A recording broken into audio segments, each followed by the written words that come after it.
5 étapes pour réaliser l'impossible. Il y a à peu près 15 ans, j'ai une de mes amies, Emma Berry. On était dans un gym, on attendait quelqu'un, puis bon là, elle s'ennuyait. Alors, juste parce qu'en attendant que la personne arrive, elle se met sur les mains, elle fait un handstand, les jambes dans les airs en équilibre, puis elle se met à faire des push-ups. Parfaitement normal. J'étais complètement abasourdie. Je me suis dit, comment elle fait pour faire ça? C'est impossible. Puis, il y a à peu près 2 ans, je repensais à cette époque-là où je me rappelais qu'Emma était absolument invincible, tellement forte. Puis, je me suis dit, j'aimerais ça être capable de faire ça. Mais c'était impossible. Alors, la première chose à faire, la première étape, il fallait que je me débarrasse de la croyance limitante que c'est impossible de faire ça. Alors, la première étape pour réaliser l'impossible, c'est d'essayer de trouver c'est quoi ma croyance limitante. Est-ce que je pense que je suis pas assez bonne pour appliquer sur cette position-là au travail ou cette promotion-là? Est-ce que je pense que je suis pas assez forte ou que je suis pas assez grande ou que je suis trop ci, trop ça, pas assez ci, pas assez ça? Alors, il fallait que je me débarrasse de la croyance limitante que, non, ce serait impossible pour moi d'être capable de faire ça.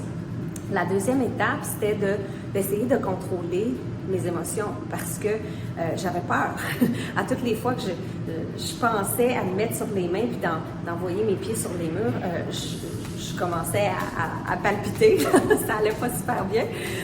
Puis je me suis dit, il faut que j'apprenne avec mon contrôle cognitif, d'être capable de contrôler ces émotions-là. Alors, des fois, c'est la peur, des fois, c'est la frustration, des fois, c'est la colère, ou des fois, c'est la solitude, ou peu importe, c'est quoi l'émotion qui nous empêche de réaliser cette tâche-là ou cet objectif-là qu'on croit impossible.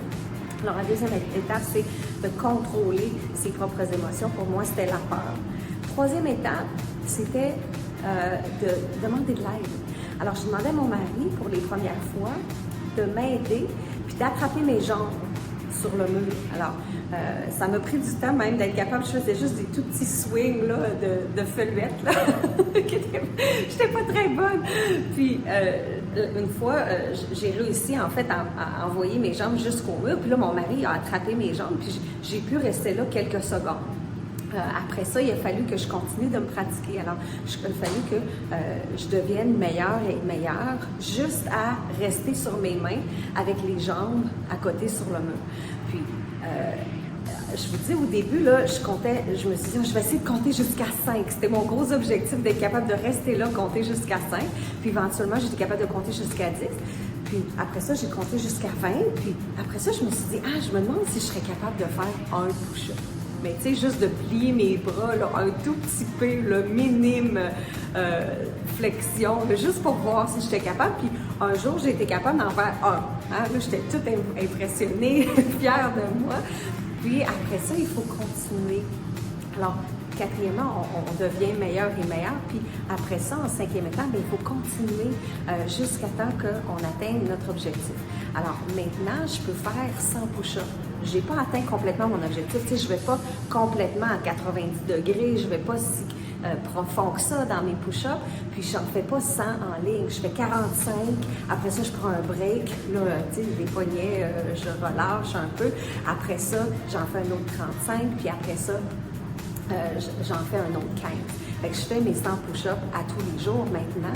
Puis, je continue jusqu'à ce que, maintenant, j'essaie d'aller peut-être plus creux quand je fais mes push-ups. Alors, les 5 étapes pour réaliser l'impossible, c'est de se débarrasser des croyances limitantes qu'on a. La deuxième étape, c'est de contrôler nos émotions. C'est d'essayer de voir comment on peut déconnecter cette émotion-là de la tâche à accomplir. La troisième étape, c'est de demander de l'aide. Qui a déjà fait ça? Qui pourrait vous aider dans votre cheminement pour atteindre cet objectif-là?